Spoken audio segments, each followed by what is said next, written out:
के आवास पर हूँ, जो विधायक दल के नेता यहाँ पर मीटिंग चल रही है शिक्षक संघ, और मेरे साथ संदीप सौरभ जुड़ेंगे और सुनिए संदीप सौरभ क्या कह रहे हैं कि कल का जो धरना प्रदर्शन हो रहा है उस धरना प्रदर्शन कितना सपोर्ट करेंगे और सरकार की जो नीति है शिक्षक नीति उस पर किस नीति को लेकर के ये खिलाफ में है। सुनिए संदीप सौरभ को। आज की बैठक में बयान उन्होंने क्यों दिया क्यों नहीं दिया ये तो वही बताएंगे। आज की बैठक में हम लोगों ने निर्णय लिया कि आने वाले 11 तारीख को शिक्षक संगठनों की ये बैठक है। जो बिहार में 4 लाख नियोजित शिक्षक हैं उनकी बैठक थी। इसमें हम लोगों ने यही निर्णय लिया है कि 11 तारीख को विधानसभा के बाहर आंदोलन होगा। 12 तारीख को बिहार के जितने माननीय विधायक हैं उनके आवास के बाहर वहाँ के स्थानीय शिक्षक, उनके विधानसभा क्षेत्र के स्थानीय शिक्षक पहुँच करके अपनी बात उनसे कहेंगे। क्योंकि आप देखिए इसमें इतना अतार्किकता है। जब शिक्षा विभाग ने लेटर जारी किया तो जो रिक्तियाँ मांगी गई थी सारे जिलों से, वो रिक्तियाँ मांगी गई थी कैसे कि आप ये बताइए कि आपके यहाँ कितने परमानेंट टीचर हैं, 34,450 जो हैं, आपके यहाँ कितने नियोजित शिक्षक हैं और खाली पद कितने हैं। तो खाली पद जोड़ के सरकार ने कहा कि 1,70,000 खाली हमको मिला है।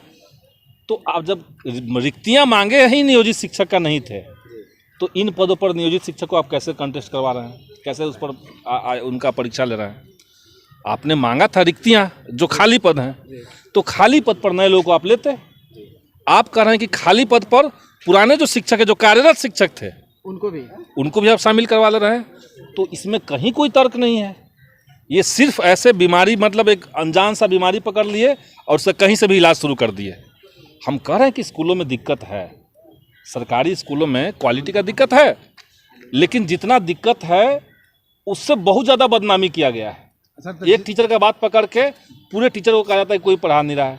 जब पढ़ा नहीं रहा है तो आपके यहाँ जब मैट्रिक का रिजल्ट आता है तो कैसे मुख्यमंत्री महोदय जो सीना चौड़ा करके बात कह रहे हैं, कैसे जब +2 का रिजल्ट आता है तो पूरा खुशी होता है कि भाई हमारे बिहार के बच्चे जो है वो इतना आगे बढ़ रहे हैं, इतिहास रच दिया। कैसे होता है ये? अब अचानक से आपको लगने लगा कि पढ़ाता कोई नहीं है। तो क्वालिटी अगर कम भी आपको लग रहा है, क्वालिटी आपको मेंटेन भी करना है तो उसका एक तरीका होगा ना। क्वालिटी तो उस समय खराब कर लेना जब मुखिया के द्वारा जब नियुक्ति दिवाला जो मुखिया के द्वारा नियुक्त होकर के आए शिक्षक, ठीक, उन्होंने भी परीक्षा दे करके अपना योग्यता साबित कर रखा है। वो परीक्षा दे चुके हैं, वो ऐसे नहीं कि मुखिया द्वारा नियुक्त हो गया बैठे हुए हैं। 2012 के बाद तो सब कॉम्पिटिशन से हैं लोग, सब मेरिट बनकर के आया है। 2012 से पहले भी जितने शिक्षकों की बहाली हुई थी वो लोग एग्जाम दे करके पास हो चुके हैं। अब वो जीवन भर बच्चों को पढ़ाएंगे, एग्जाम लेंगे तो वो एग्जाम देते रहेंगे। ये तो शिक्षकों का अपमान है सर। एक और क्वालिटी बढ़ाने के लिए, क्वालिटी के नाम पे आप शिक्षकों का अपमान नहीं कर सकते हैं। तो सर कल के आंदोलन में आप लोग का क्या सपोर्ट रहेगा? इन लोगों का रहेंगे हम आंदोलन में आप रहेंगे? हाँ, आंदोलन फिर भी आप सरकार के खिलाफ ही लड़ते रहते हैं। हाँ, तो उसमें क्या दिक्कत है? हम तो, हमारी पार्टी का तो यही घोषणा है। हम इसलिए ना कैबिनेट में नहीं गए। हमने तो कहा था कि भाई इस दौर में जो जन आंदोलनों की मांग होगी उसको सरकार तक पहुंचाना, ये इस भूमिका में हम लोग रहेंगे। एक सवाल और है, छात्र नेता हैं उनसे उनका ये कहना है कि सरकार ये ढूलमुल नीति अपना रही है जानबूझ करके कि ये टलते जाए और इलेक्शन के टाइम में ये कहने का हम तो मौका दे ही रहे थे, लेकिन विद्यार्थी खुद ही नहीं नौकरी ले रहे थे। लग रहा है कि इससे कुछ अब ये हम कह नहीं सकते हैं, लेकिन जो प्रक्रियाएं अपनाई जा रही है वो ठीक नहीं है। सरकार इसको ठीक तरीके से करे और ठंडे दिमाग से गंभीरता के साथ छात्रों के सामने पेश आए। डोमिसाइल नीति पर आप लोग कितना करेंगे? हम तो डोमिसाइल लाने के पक्ष में थे। विधानसभा में मैंने मांग रखी थी। अच्छा। उसके बाद हमने शिक्षा मंत्री को, मुख्यमंत्री को चिट्ठी दी थी, उस पर हमने बात की थी। हमको आश्वासन मिला था कि आपके पक्ष पे, आपके मांग पे, प्रस्ताव पे बात चल रहा है। और फिर कहा गया कि नहीं, आपकी मांग मानी जाएगी। और फिर विज्ञप्ति जो आया उसमें माना गया उस बात को। तो आप डोमिसाइल के पक्ष में हैं? आप डोमिसाइल के पक्ष में हैं। सर डोमिसाइल के पक्ष में क्यों? इसका तो पूरा विरोध कर रहे हैं। ये तो डोमिसाइल के पक्ष में, मतलब डोमिसाइल हटाने का हम विरोध कर रहे हैं। हटाने के पक्ष में नहीं है, हम डोमिसाइल के पक्ष में हैं। उसको हटाने का विरोध कर रहे हैं। सरकार ने हटा दिया ना डोमिसाइल, सरकार ने डोमिसाइल हटा दिया। अब कोई किसी को आवास प्रमाण पत्र अनिवार्य नहीं होगा फॉर्म भरने के लिए। डोमिसाइल लागू हम लोगों ने करवाया था लड़ करके, आवाज़ उठा करके, क्योंकि कई एक राज्य हैं जहाँ पे डोमिसाइल लागू है। या तो आप पूरे देश में डोमिसाइल मत लागू कीजिए, कहीं भी कोई नौकरी में नहीं होगा। सबको मौका मिले। बिहार के बच्चे जब झारखंड में अप्लाई नहीं कर सकते हैं तो वहाँ के लोग यहाँ क्यों करेंगे अप्लाई? और बिहार में रोजगार का और दूसरा माध्यम क्या है? यहाँ तो कोई कल कारखाना भी नहीं है, तो यहाँ के जो छात्र है वो कहाँ जाएंगे? तो एकमात्र रास्ता बचता है यही सब बिहार में जो टीचर की बहाली आती है, अब जो रेलवे की बहाली थी मोदी जी ने उसको बेच ही दिया रेलवे को, वहाँ भी ख़त्म है। आर्मी की बहाली में बच्चे जाते थे, अब उसको 4 साल का कर दिया, ठेका पट्टा पर कर दिया, वहाँ भी संभावना ख़त्म है। तो बिहार के युवा आखिर जाएंगे कहाँ?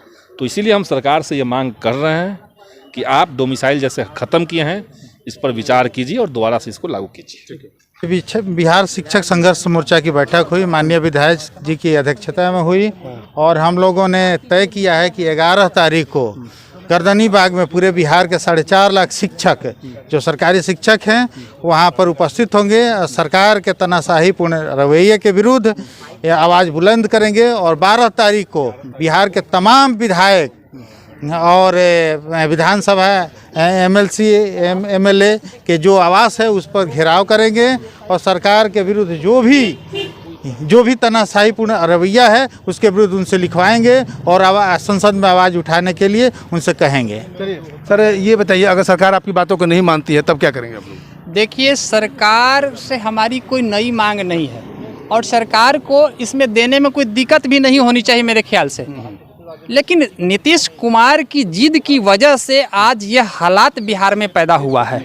सोचनीय बात यह है कि जो व्यक्ति 20 साल से 10 साल से विद्यालय में कार्य कर रहा है उसकी योग्यता पर आप सवालिया निशान उठा रहे हैं, कहीं से न्याय नहीं है।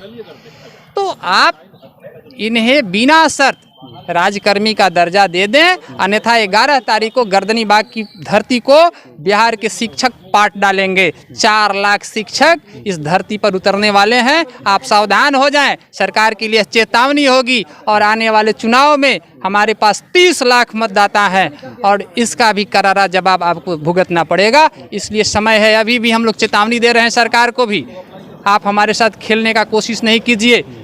हमारी उम्र लगभग बीत चुकी है विद्यालय में, अब 10 साल किसी का 15 साल नौकरी बचा हुआ है, किसी का 5 साल नौकरी बचा हुआ है, आप उससे कह रहे हैं परीक्षा लेंगे? कौन सी परीक्षा आप लेने की बात कर रहे हैं? कितना परीक्षा हम लोग देंगे?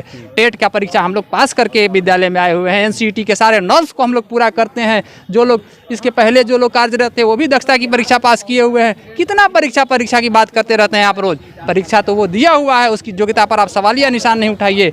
जब आप नियुक्ता रहे हैं, अगर वह व्यक्ति योग्य है, आप नियुक्ता अयोग्य थे तब तो अयोग्य व्यक्ति का आपने नियुक्ति किया है। इस पर आपके आधार पर तो सरकार से आप ये भी कंडीशन रख दीजिए, जितने भी IAS IPS हैं उनका भी फिर से एग्जाम लिया हो सकता है। जब आप 20 साल से कार्य करने में, तो आपके पास जितने भी प्रधान, हम तो कह रहे हैं कि जो नियम बनाने वाले बिल्कुल गलत है। जिन्होंने इस तरह का नियमावली बनाया है एयर कंडीशन में बैठ करके, उनकी योग्यता का आकलन होना चाहिए। उनके लिए भी एक परीक्षा सरकार आयोजित कर दे। एक भी परीक्षा पास ये नहीं करेंगे, यह हमारा दावा है। आज जितने भी बिहार में IAS हैं, BPSC के पदाधिकारी हैं, जो लोग 10 साल 20 साल से कार्य कर रहे हैं, सेवा दे रहे हैं, वे एक PT का परीक्षा नहीं पास करेंगे। हमारे शिक्षक तो पास भी कर जाएंगे, लेकिन उन पे हम जरूर सवालिया निशान उठाएंगे। एक भी पदाधिकारी यहाँ परीक्षा पास नहीं करेंगे, यह मेरा दावा है। इसलिए शिक्षकों की योग्यता पर बिना सवालिया निशान उठाए, आप बिना शर्त आप इनको राज्यकर्मी का दर्जा प्रदान कर दें, अन्यथा आने वाले समय में परिणाम भुगतने के लिए तैयार हैं। मिसाल नीति का आप लोग बिल्कुल विरोध करेंगे। तो आपने सुना संदीप सौरभ को और जितने भी शिक्षक संघ के नेता हैं सब लोग आए हुए थे, उनकी बातों को सुना। पटना के गांधी मैदान में एक धरना प्रदर्शन हो रहा है डोमिसाइल नीति के साथ साथ शिक्षक नियमावली में जितनी भी खामियां उसके खिलाफ धरना प्रदर्शन। मैं शंभू कुमार, कैमरा जर्नलिस्ट पवन पासवान के साथ।